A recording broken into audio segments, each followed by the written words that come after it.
요한복음 8장 1절로 11절 말씀입니다. 우리 찾아서 같이 읽도록 하겠습니다. 예수는 감난산으로 가시니라. 아침에 다시 성전으로 들어오시니 백성이 다 나오는지라 앉으사 그들을 가르치시더니 서기관들과 바리새인들이 엄행중에 잡힌 여자를 끌고 와서 가운데 세우고 예수께 말하되 선생이여 이 여자가 간음하다가 현장에서 잡혔나이다. 모세는 율법에 이러한 여자를 돌로 치라 명하였거니와 선생은 어떻게 말하겠나이까? 그들이 이렇게 말함은 고발할 조건을 얻고자 하여 예수를 시험함이니라. 예수께서 몸을 굽히사 손가락으로 땅에 쓰시니 그들이 묻기를 마지 아니하는지라. 이에 일어나 이르시되 너희 중에 죄 없는 자가 먼저 돌로 치라 하시고 다시 몸을 굽혀 손가락으로 땅에 쓰시니 그들이 이 말씀을 듣고 양심의 가책을 느껴 어른으로 시작하여 젊은이까지 하나씩 나가고 오직 예수와 그 가운데 섰는 여자만 남았더라. 예수께서 일어나사 여자 외에 아무것도 없는 것을 보시고 이르시되 여자여 너를 고발하던 그들이 어디 있느냐 너를 정죄한 자가 없느냐. 같이 읽겠습니다. 대답하되 주여 없나이다. 예수께서 이르시되 나도 너를 정죄하지 아니하노니 가서 다시는 죄를 범하지 말라 하시니라. 아멘. 주님은 명절 끝날 예루살렘 성전에 올라가셔서 외치며 가르치셨습니다. 왜냐하면 유대인의 모든 명절은 예수님이 주인이시기 때문에 그렇습니다. 유대인의 모든 명절은 예수님이 주인이십니다. 그래서 외치시고 가르치신 것입니다. 주님이 이렇게 외치지만 이것을 믿는 사람들이 있는데 오늘 보니까 귀신이 들렸다 하며 말도 안 되는 공격을 방해를 주님은 받으셨습니다. 그렇지만 주님의 구원 사역은 요한복음 전체를 이렇게 보면 주님의 구원 사역은 멈추지를 않습니다. 그렇게 외치고 방해를 하고 죽이려고 해도 주님의 구원 사역은 계속 이루어가고 있는 것을 볼 수가 있습니다. 또한 주님은 그런 세상의 공격을 어떻게 이길 수 있는지를 우리들에게 알려주고 계십니다. 그런 때 바로 이렇게 공격할 때 주님은 그들과 싸우지 않고 감난산으로 가십니다. 사람들의 위로, 사람들의 격려도 아닌 하나님 아버지와의 그 주님과만의 그 시간을 가지십니다. 여기서 능력이 오는 것, 바로 크리스찬들의 능력은 여기서 오는 것입니다. 여러분, 문제가 있을 때 세상적으로는 외롭습니다. 오해를 하고 말도 안 되는 얘기를 하고 그럴 때 정말 힘들죠. 그런데 성경은 그런 때 바로 감난산으로 가십니다. 이 시간이 주님은 필요했던 것입니다. 예수님은 아침에 다시 성전에 돌아오시니 백성들 주님 앞에 또 나옵니다. 주님은 주님께 온 그들을 가르치십니다. 주님은 주님께 오는 자들을 절대로 거절하지 않으십니다. 하나님 나라의 비밀을 가르치시고 알려주십니다. 귀 있는 자는 들을 수 있습니다. 이것이 하나님 말씀입니다. 그런데 갑자기 한 무리가 예수님께 몰려오는 걸 볼 수가 있습니다. 그들은 사마리아인과 바리새인들입니다. 간음하다 현장에서 잡힌 여자를 끌고 와 가운데 세우는 것입니다. 4절 5절에 보니까 예수께 말하되 선생이여 이 여자가 간음하다가 현장에서 잡혔나이다. 모세는 율법에 이러한 여자를 돌로 치라 명하였거니와 선생은 어떻게 말하겠나이까? 이렇게 말합니다. 자, 그들이 이 여인을 예수님께 데려온 것은 예수님을 고소하여 예수님을 죽일 조건을 찾기 위해서 데려온 것입니다. 그렇기 때문에 이 말에는 교묘한 함정이 있습니다.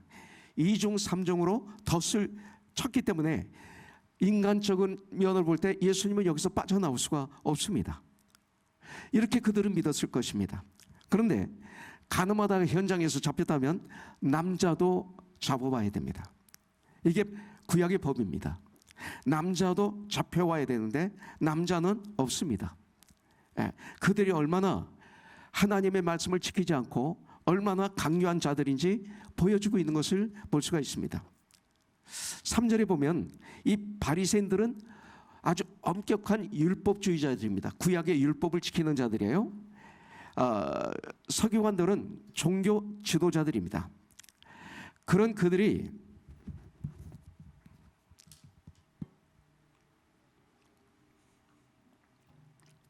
율법 조문을 몰라서 물어본 것이 아닙니다. 예수님을 잡아 죽일 제목을 찾기 위해서 물어본 거죠. 근데 이 질문에는 두 가지 함정이 있습니다. 율법에는 가늠하다가 현장에서 잡힌 여자와 남자를 돌로 쳐 죽이게 되어 있습니다. 그런데 당시 로마 법에는 어떤 사형 선고든지 로마 정부의 승인이 없이는 사형 집행을 못합니다. 이렇게 해도 걸리고 저렇게 해도 걸리는 것입니다. 만일 예수님이 율법에 의해서 죽이라고 판결을 내린다면 로마법에 걸려서 고발당합니다. 죽이지 말라고 한다면 율법에 걸려 죽이라 할 것입니다. 그래서 여인을 끌고 온 사람들 속으로 자신들의 승리를 이들은 확신했을 것입니다. 그들은 모든 것들이 자신을 위해서 존재하는 것처럼 행동합니다. 저희들도 깨있지 않으면 모든 것들이 나를 위해서 존재하고 있다, 나는 그렇게 생각하지 않는데 깨있지 않으면 그런 말, 그런 생각, 그런 삶을 저들이 살게 된다는 거죠. 그럼 주의 열매가 없게 되는 것입니다. 성경은 이것을 말씀하고 있어요. 율법을 이용해서 자신들이 원하는 걸 이루려고 합니다. 그러니까 성경을 악용합니다.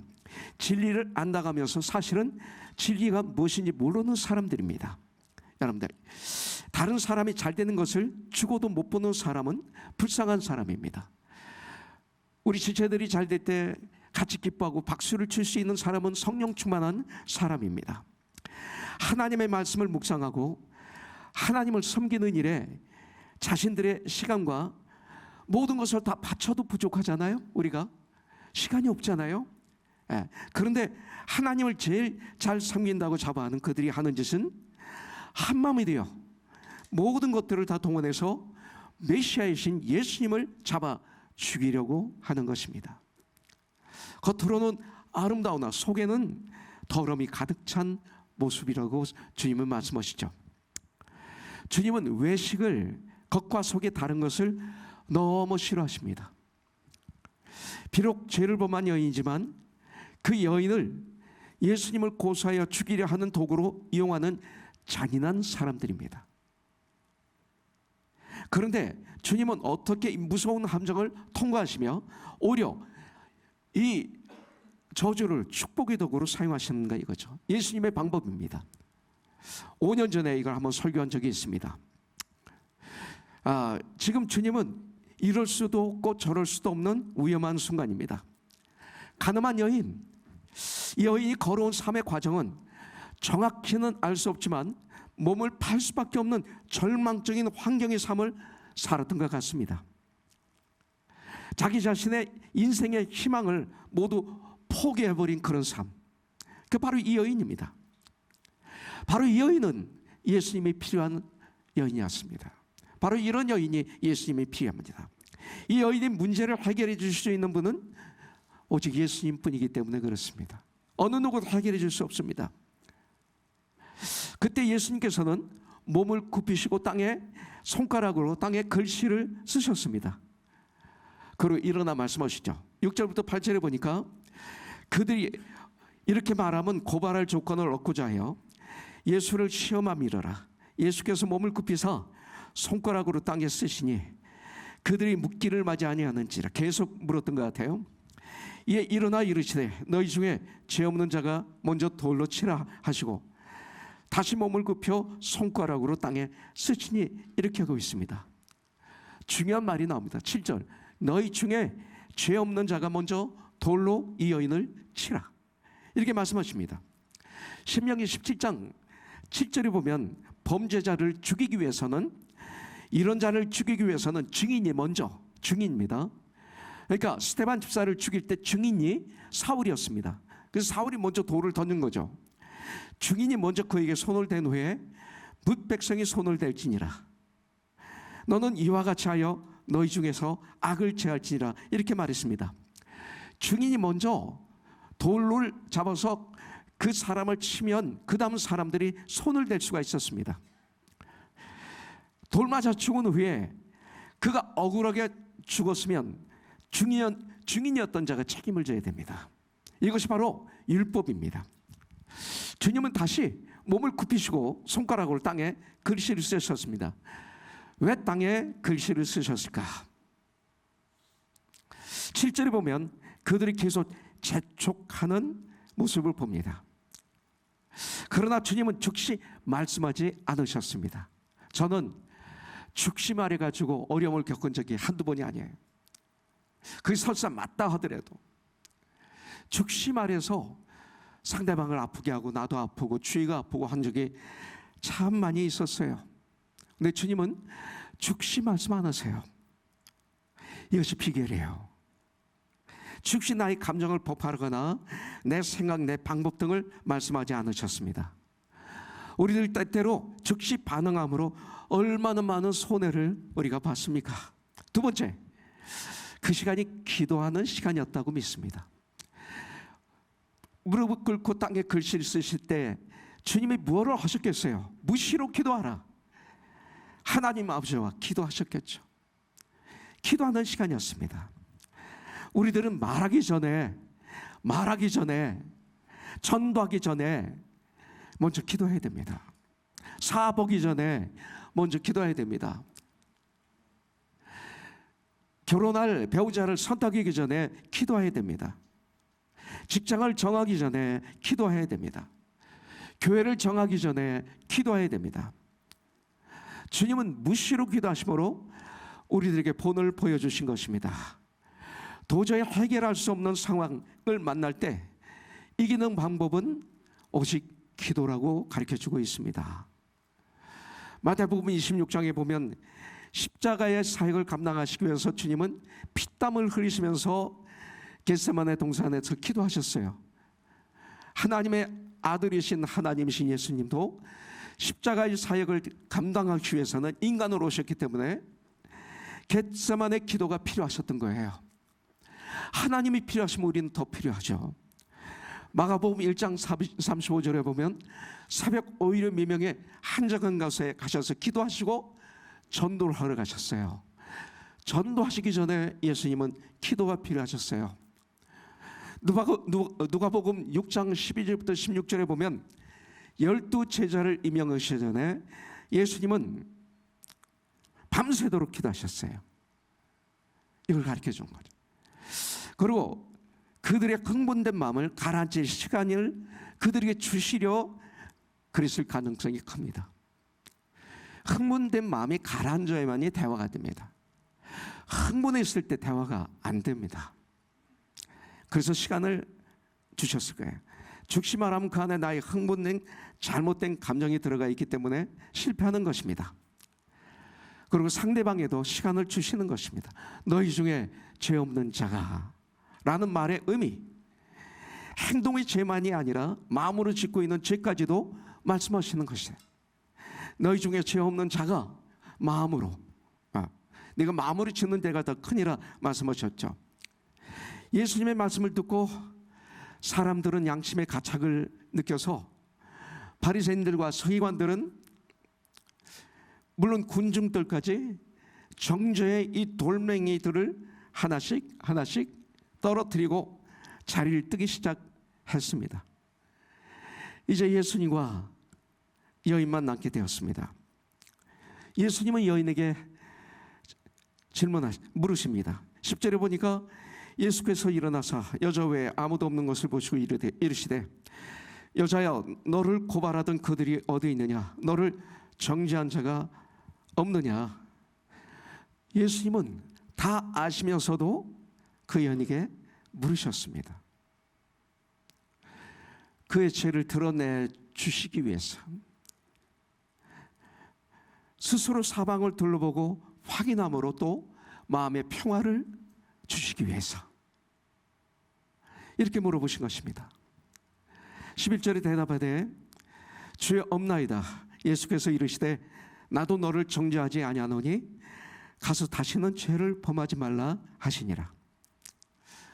사람들은 이 여인을 정죄하고 비판했지만 예수님은 이 여인을 용서하고 회복시켜 주셨습니다.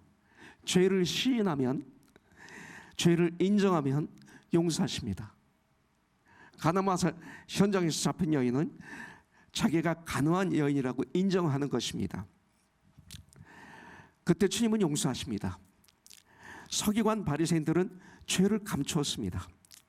그래서 정죄함을 받는 것입니다. 그 이후에 이 여인의 삶에 놀라운 변화가 일어났어요. 많은 믿음의 선배들, 학자들은 틀릴 수도 있어요. 요한복음 12장에 나오는 예수님의 발에 300데나리온이 넘는 값비싼 향유를 부으며 주님의 십자가의 죽으심을 준비했던 마리아가 바로 이 여인이 아닐까 이렇게 생각을 합니다. 이거는 진실이 아닙니다. 네.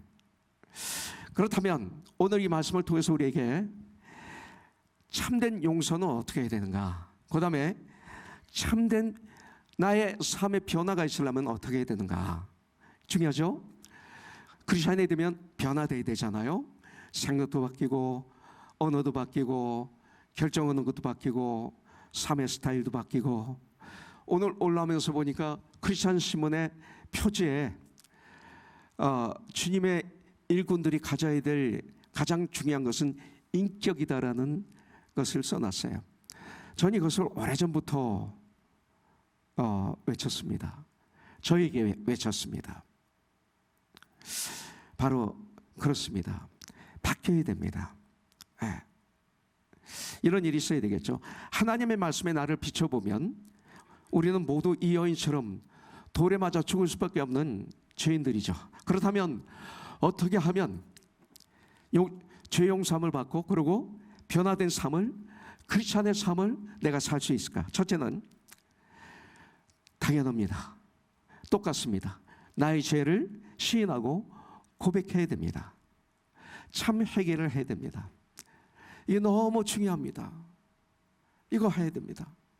이거 그렇게 부끄러운 거 아니에요. 네. 근데 시인하기가 그렇게 힘듭니다. 성경은 말씀하고 있습니다. 로마서 3장 10절에 보면 기록된 바 의인은 없나니 하나도 없으며 이렇게 나와 있어요. 요새 선데스쿨 선생님들이 말씀하는 걸 듣고 제가 깨달은 게 있어요. 요새 다 성경 구절을 이렇게 LED로 다 드러내고 그러니까 요새 우리 어린이들이 성경을 찾는 습관이 안 돼 있답니다. 그래서 마태복음이 어디 있는지 모른대요. 요한복음이 어디 있는지 모르고. 우리는 어려서부터 성경을 찾았잖아요. 근데 요새 LED가 나오는 바람에 성경을 다 적어 놓다 보니까 이거 안 되겠어요. 그래서 한 3개 제가 안 적습니다. 여러분들 한번 찾아보십시오. 로마서 1장 21절부터 23절. 예. 스마트폰으로 찾아도 되고 뭐로 찾아도 됩니다. 예. 우리 화석점에도 찾아보세요 한번. 이 다음에 찾아보세요. 오늘은 안 찾아도 돼. 예. 자, 로마서 1장 21절부터 23절 같이 봉독하죠. 시작. 하나님을 알 때 하나님을 영원하기도 아니하며 감사하지도 아니하고 오히려 그 생각이 허망하여지며 미련한 마음이 어두워져나니 스스로 지혜 있다 하나 어리석게 되어 썩어지지 아니하는 하나님의 영광을 썩어질 사람과 새와 짐승과 기어다니는 동물 모양의 우상으로 바꾸었느니라. 25절 같이 읽겠습니다. 시작. 이는 그들이 하나님의 진리를 거짓 것으로 바꾸어 피조물을 조물주보다 더 경배하고 섬김이라. 주는 곧 영원히 찬송할 이시로다. 아멘. 아멘. 이 말씀을 보면 21절에 보면 하나님을 인정하지 않는 게 죄예요. 하나님을 하나님으로 인정하지 않으면 무서운 죄예요. 23절에 보니까 하나님을 하나님으로 섬기지 않으면 죄예요. 이건 누가 많이 져요? 교회에 나오는 우리들이. 하나님을 하나님으로 섬기지 않으면 이걸 죄라고 말하고 있어요. 25절에 보면 하나님 뜻대로 살지 않으면 그걸 죄라고 그래요. 하나님 뜻대로 살지 않으면 그걸 죄라고 이렇게 말하고 있어요. 우리의 죄가 용서받는 유일한 길은 하나님 앞에 나와 나의 죄를 시인하고 고백하는 것입니다. 이걸 참 회개라고, 그리고 주님 앞에 돌아오는 것입니다. 네. 주님의 말씀 앞에 돌아오는 거죠. 두 번째는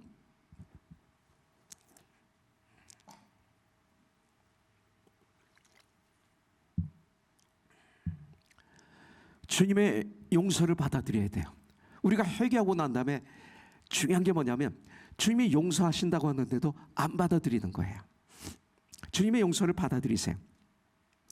예수님께서 내 죄를 용서하시기 위해서 십자가에 피 흘려 죽으셨음을 믿으세요. 그리고 내 마음의 문을 활짝 열고 예수님의 사랑과 예수님의 용서를 받아들이세요. 이게 중요해요. 그래서 로마서 10장 9절부터 10절에 보면 내가 만일 내 입으로 예수를 주로 시인하며 또 하나님께서 그를 죽은 자 가운데서 살리신 것을 내 마음에 믿으면 구원을 받으리라. 사람의 마음을 믿어 의에 이르고 입으로 시인하여 구원에 이르느니라. 이렇게 말씀하고 있어요.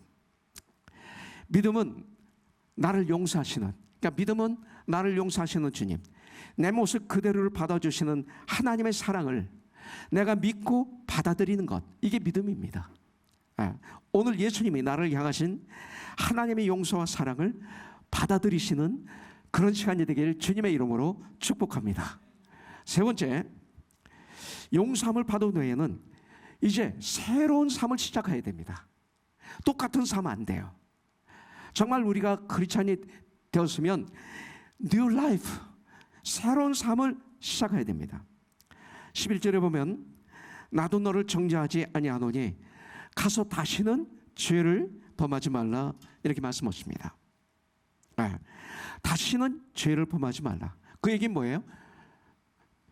죄를 졌다는 거예요. 이제 용서하지만 다시는 죄를 짓지 말라. 가서, 이게 뭐예요? 예수님 떠나라고 하십니다. 가서 떠나라고 하신, 재판장을 떠나는 것입니다. 죄를 떠나는 것입니다. 정죄를 떠나는 것입니다. 새로운 삶의 현장으로 돌아가라는 얘기죠. 가서. 이게 크리스찬입니다. 이제 예수 그리스도를 믿고 십자가의 보혈의 피로 죄 용서함을 받은 사람들은 새로운 삶을 살아야 됩니다. 거듭난 삶을 살아야 됩니다. 이것이 우리에게 문제입니다. 진정 구원받은 하나님의 사람들은 하나님의 은혜를 진정 마음으로 경험하는 사람은 함부로 죄를 짓지 않습니다. 물론 인간이기 때문에 때때로 죄를 짓습니다. 그러나 죄를 짓고 난 다음에 그렇게 고통스러워하죠. 그리고 회개하죠. 통에 자복하죠. 그 주님께 돌아오죠. 믿음이 성장하죠. 이겁니다. 네. 하나님을 두려워하고 죄 짓는 것을 두려워하는 삶을 살게 됩니다. 하나님을 경외하는 삶을 살게 됩니다. 왜냐하면 죄의 고통을 경험해 봤기 때문에. 여러분들은 어떠세요? 저는 죄의 고통을 제가 경험해 봐서 그 자리에 다시 가고 싶지 않아요. 그것이 얼마나 고통스럽고 저주인지 저는 알기 때문에 그래요. 우리가 결단하면 주의 성령님은 우리가 이런 삶을 살 수 있도록 도와주십니다. 여러분들, 사도행전 2장 37절부터 38절에 보면 우리 한번 찾아보죠. 이걸 여러분들이 암송해야 됩니다. 사도행전 2장 37절부터 38절. 네. 베드로의 말입니다. 유대인들이 사도들에게 한 질문과 그 질문에 대한 베드로의 답변입니다. 같이 봉독하죠. 시작. 그들이 이 말을 듣고 마음에 찔려 베드로와 다른 사도들에게 물어 이르되 형제들아 내가 어찌할꼬 하거늘 베드로와 이르되 너희가 회개하여 각각 예수 그리스도의 이름으로 침례를 받고 죄 사함을 받아라. 그리하면 성령의 선물을 받으리니 회개하고 예수의 이름으로 침례를 받고 죄 사함을 받아라. 그리하면 성령의 선물을 받으리니, 이렇게 말하고 있습니다. 제가 아까 그 성경을 우리 초등학생들이 성경이 신명기가 어디 있고 이런 걸 잘 모른다고 그랬는데 한번 이런 걸 했으면 좋겠어요. 이번 12월 달에 창세기, 출애굽기, 레위기, 민수기, 신명기에서 요한계시록까지 암송하는 것 해가지고 이 그리스상을 주는 것 이런 거 한번 하면 아주 좋을 것 같아요. 아니, 예. 우리 썬데이스쿨만 하지 말고 우리도 하죠. 우리도. 그래서 12월 마지막 날 송후영신 예배 드릴 때 내가 석영자매를 이렇게 세워서 아니 안 할게. 창세기부터 요한계시록까지 우리 다 외우자고요. 제 아버님이 저희 집에 오셨을 때 바로 그 영어 옆방에서 주무셨는데 새벽에 일어나면 이 귀가 잘 안 들리시는지 얼마나 크게 기도하시는데 똑같은 기도예요. 단어가 안 틀려요. 한 2시간인가 하는데 성경 암송을 막 하세요. 그리고 기도하세요. 저를 위해서, 제 아내를 위해서, 두 아들을 위해서, 우리 코너슨 교회를 위해서 얼마나 기도하는지 몰라요. 심지어는 제 아내를 위해서 기도할 때 몇 년 몇 월 며칠 몇 시에 철을 낳았습니다. 보내주셔. 이렇게 기도해요. 이분이. 이게 너무 답답하죠. 어떤 때는. 이거 들으면 안 되는데. 근데 마지막은 뭐라 하냐면 창세기, 출애굽기, 레위기, 민수기, 신명기 이걸 암송하세요. 그래서 여기서 한국어로 기고하실 때 바로 제 뒤에 저기에 앉으셨어요. 그래서 아버님 일어나셔서 창세기부터 요한계시까지 한번 암송해 주세요. 암송한 기억이 있어요. 그때 많은 분들이 도전을 받았을 거예요. 한번 하세요. 이번 올해 리빌드 하는데 그 중에 하나가 창세기부터 요한계시까지 암송한다.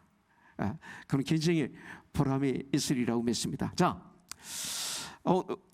이 시간 새로운 변화의 시간이 돼야 되는데 그렇다면 어떻게 변화되는가? 첫째는 나 자신부터 고치는 시간이 돼야 돼요. 그건 누구가 아니에요. 나 자신부터. 바리새인들과 서기관들은 이른 아침부터 예수님을 어떻게 해서라도 잡아 죽이려고 열심을 내고 있어요. 비록 죄를 범한 여인이지만 이 여인을 짐승처럼 끌고 다녔어요. 말이 됩니까? 자신들이 죄는 보지 않고 남을 정죄하고 죽이는 데만 열중되어 있는 모습의 특징이에요. 남의 죄가 보입니까? 남의 죄가 보입니까? 그렇다면 먼저 내 자신의 죄를 보는 훈련하세요. 남을 고쳐주고 싶습니까? 그거 중요해요. 성경은 고쳐주라고 그랬어요. 근데 먼저 나 자신을 고치세요.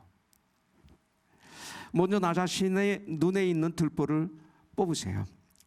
내가 열심히 예수님을 닮아간다면 세상은 분명히 변화될 것입니다. 이들은 누가 어떻게 선동하냐에 따라 쉽게 따라가는 자들입니다. 그죠? 누가 어떻게 선동하느냐에 따라서 아무 생각 없이 쉽게 따라가는 무리들입니다. 선동에 넘어가서 행동하고 선동한 뒤에 책임을 다른 사람들에게 전가하는 사람들입니다.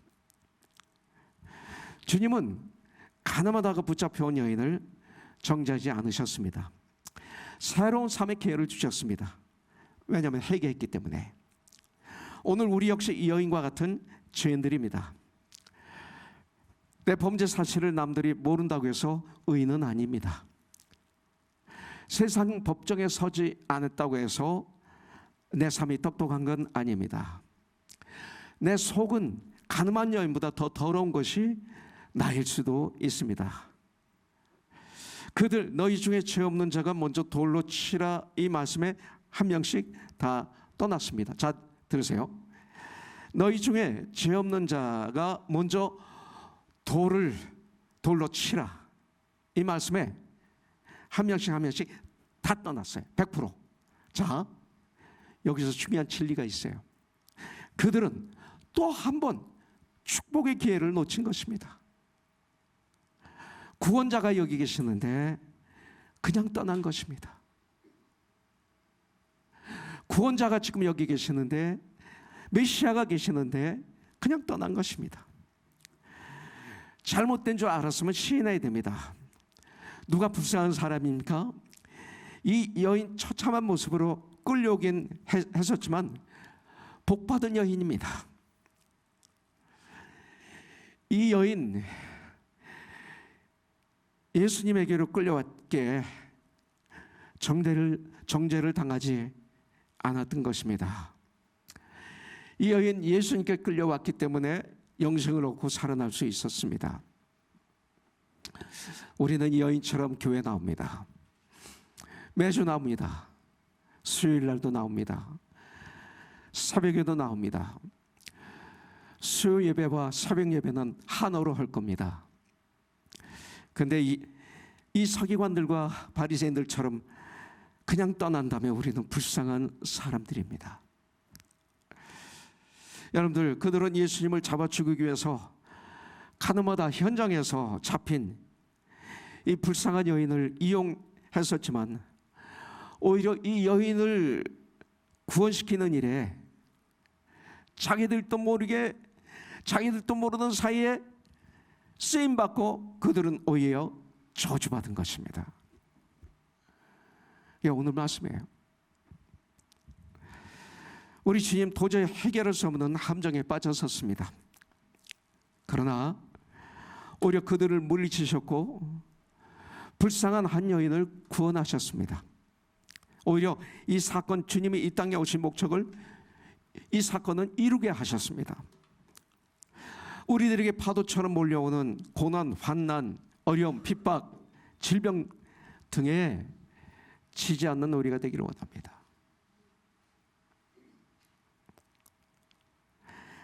어떻게? 그때 불평하지 마십시오. 그때 불평하지 마십시오. 이것만 지켜도 축복입니다. 그때 불평하지 마세요. 세상 사람들 그때 불평해요. 오늘 김진아 장로님 상황이 얼마나 힘듭니까? 너무 아픔이죠. 그래서 제가 글을 이렇게 보냈어요.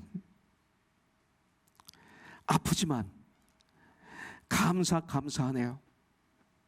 기다립니다. 이게 다더라고요. 인간이기 때문에 아프죠. 근데 눈물을 흘리면서 감사하고 있잖아요. 이게 크리스천이죠. 이게 변화죠. 불평은 하지 마십시오. 불평은 저주를 불러들이는 무서운 무기입니다. 감사는 하나님을 모시는 엄청난 무기입니다. 주님처럼 무릎을 꿇으십시오. 죽지 말하지 말고 잠시 주님을 바라보며 기다리십시오. 주님의 음성을 듣는 훈련을 하십시오. 주님의 뜻을 찾는 훈련을 하십시오. 그리고 주님의 방법으로 한 발 천국을 향해서 우린 걸어가야 됩니다. 그래서 더욱 믿음이 깊어지고 문제가 해결되고 그 사건으로 인해서 오히려 구원의 역사가 일어나게 하는 참 우리 코너선 주의 일꾼들이 되길 주님의 이름으로 축복합니다. 오늘 시간 혹시 한 분이라도 예수님을 나의 주인으로 구원자로 모시지 않은 분이 있다면 주님을 영접하세요. 주님은 예수의 십자가를 통해서 사랑으로 우리를 용서하십니다.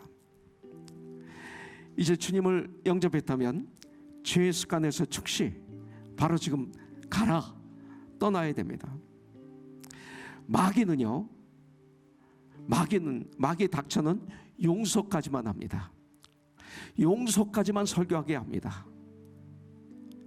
많은 분들이 현장에서 잡힌 이 가늠한 여인에 대해서 설교하는데 용서까지만 설교하게 합니다. 그 다음 가서 다시는 죄를 범하지 말라는 강조를 못하게 합니다. 그러면 교회는 더욱 타락하게 되는 거죠. 사랑, 잘못된 사랑, 잘못된 용서로. 베데스다 연못가에서 38년간 병에 시달리던 자를 고쳐주셨는데 나중 성전에서 그를 만나 말씀하십니다. 참 감사한 것은 고침을 받고 성전에 왔다는 거죠. 멋있어요. 그 성전에서 예수님을 만난 거, 전 이거 개인적인 묵상했습니다. 와, 은혜로다. 다른 데가 아니고. 여러분들 뭐라고 말씀하십니까? 요한복음 5장 14절에 보니까 보라, 네가 나았으니 더 심한 것이 생기지 않게 다시는 죄를 범하지 말라. 죄 때문에 이런 일이 생겼다는 거예요. 이분에게는 다시는 죄를 범하지 말라. 이게 핵심입니다. 이거 빼놓으면 안 됩니다.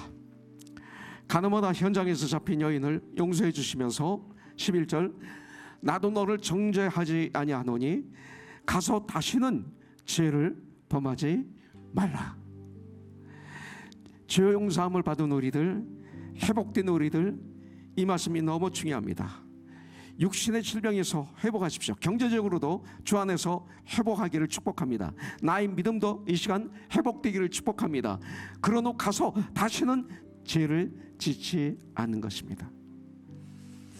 12절에서 예수께서 또 말씀하여 이르시되 나는 세상의 빛이니 나를 따르는 자는 어둠에 다니지 아니하고 생명의 빛을 얻으리라. 이렇게 말씀하고 있어요. 요한복음 1장부터 쭉 제가 예수님을 한번 어젯밤이 아니라 그저께 적어봤습니다.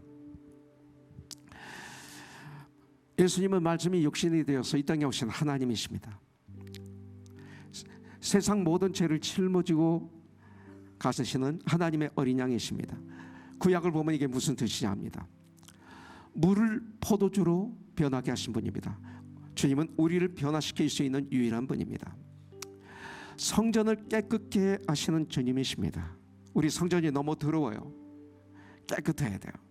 주님만이. 예수님은 세상의 구원자이십니다. 4장 예수님은 영생하도록 솟아나는 샘물, 생수라고 말씀하고 있습니다. 5장 38년 된 병자를 고치시는 주님입니다. 모든 성경은 주님에 대해 증언하는 말씀이라고 39절에서 말하고 있습니다. 오병이어의 기적을 행하시는 주님이십니다. 48절 5장 내가 곧 생명의 떡이라고 말씀하십니다. 이것 때문에 고난을 겪으셨죠. 7장 12절 나는 세상의 빛이다. 생명의 빛이라고 하셨습니다. 10장 9절 나는 구원의 문이다 그랬어요. 11장 11절 나는 선한 목자다. Good shepherd. 나는 부활이요 생명이다.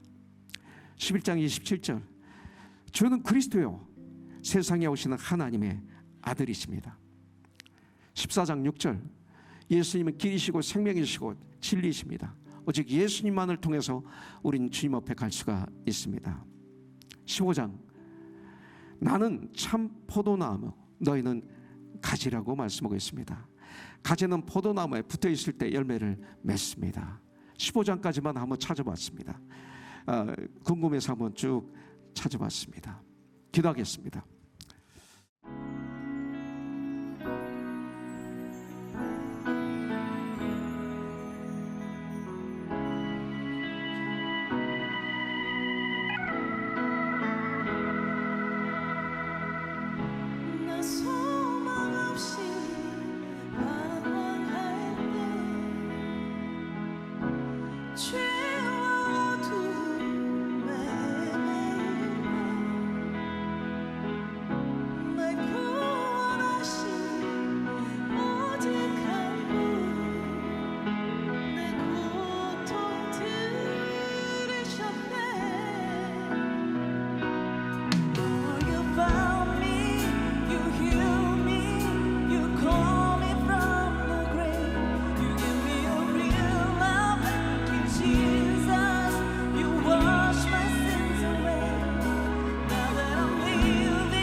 주